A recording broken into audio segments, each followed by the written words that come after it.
So one question with Game of Thrones, and that is, if you could only save one character in that story, who would it be? And maybe how would it change the story? That's an interesting question. I tried to think of people who died more in like the first half of the show, because I didn't want to do like Dany or anything, because Dany's kind of right at the end. Does the Red Wedding count? Can I just pick the Red Wedding as a whole? Because I always wanted to see, especially in the books, man, they tease it up so good. Like Rob's like, yeah, I'm gonna go tell Jon that he's the heir. I'm gonna make him like a Stark. He's gonna be Jon Stark, heir to me.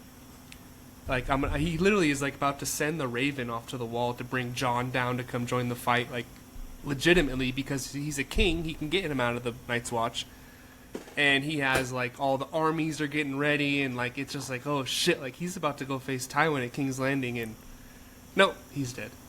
So I would pick that. Also, I would pick Tywin, because once Tyrion kills him, the Lannisters are very weakened. Like they're vulnerable. Cersei can't be running things with Tommen.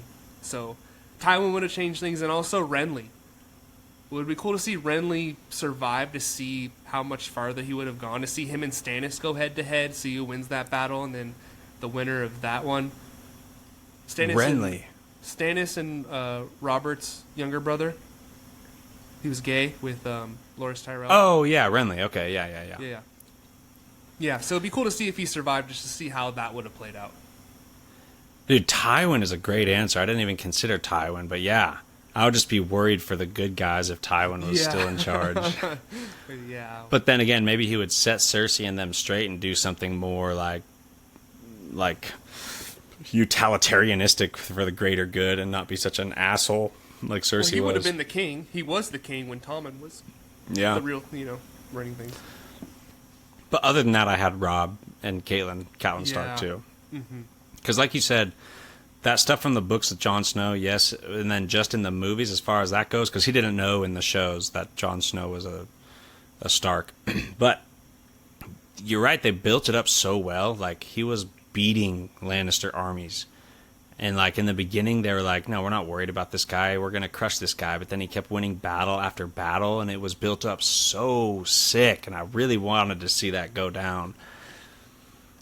And then Catelyn Stark, even if it was Catelyn Stark, maybe if Robb still died and Catelyn Stark survived, because I would love to see that motherly, fierce. Oh my god. She would want revenge so wild, and she would have, like, pretty much been maybe kind of like the Queen of Winterfell. Well, yeah, of course.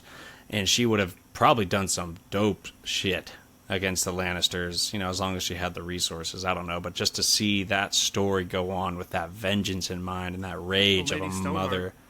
Huh? Lady Stoneheart? Dude, that would be crazy. From the books, right? Is that the one that's crawling out of the damn rivers and eating people? That's her. Not literally eating people. Yeah, it is her. It's a zombified version of her. Mm-hmm. So she can't talk because they slit her throat, where she like... Yeah. Dude, which is why the book is going to be so different from the final season of Game of Thrones. There's a lot of other things going on in the books. Her being one of the most significant parts. You just reminded me, because Brienne meets up with Jaime, and she's like, yeah, I know where Catelyn's daughters are. But it's really Brienne's taking him back to Lady Stoneheart, and that's where the book leaves off.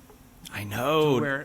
To where it's like the meeting, and I think, Podrick, spoiler alert for the books, if you haven't finished them yet, Podrick gets hung.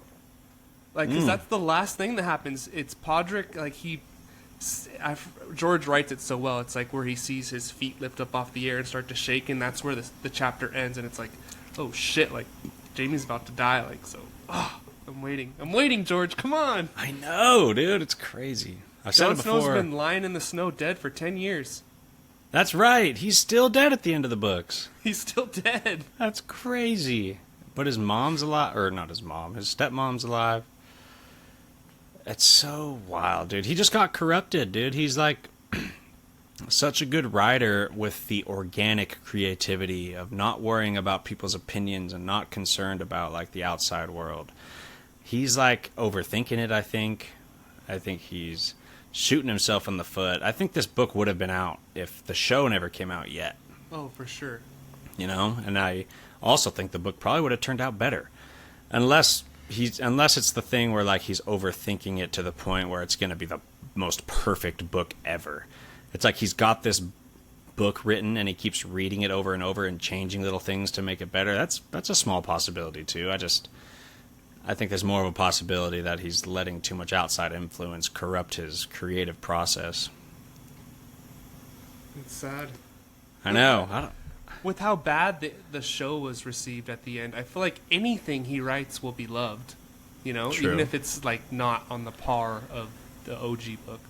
Well, and I wonder if he's like changing so much to where like Danny's not a villain at the end of his book now. And that was his original plan, but now he's like, oh, the fans hated it, so I have to do something different. And it's like, well, not necessarily. You could have done the same thing, just told better and developed better along the way. And I think that's what he's trying to do. I don't think Danny has to be the villain at the end. That's the whole. Yeah, it is the whole thing. Because I still don't find it. It was abrupt, but I still think the seeds were planted for that to happen along the way. The execution was off. Yeah, the execution was off. It was rushed. That's the most true complaint of that season, because I still liked it. But it really should have been, that season should have been all the Nightwalker War, the whole season. It should have been like Infinity War. Like they win, and there's a group of rebels hiding, surviving in the winter, and somehow they win the day by the end of the season, and then hopefully, you know, like there's still a bunch of Lannisters that survived. They were hiding a bunch of all the different cities, like they were hiding and surviving, but then boom, we finally win, get rid of the Night Queen at the end, and then the politics comes in, and it's Danny versus Cersei for the next season. Yeah, exactly. But go all out, whole season with the Night War. Yeah. Right.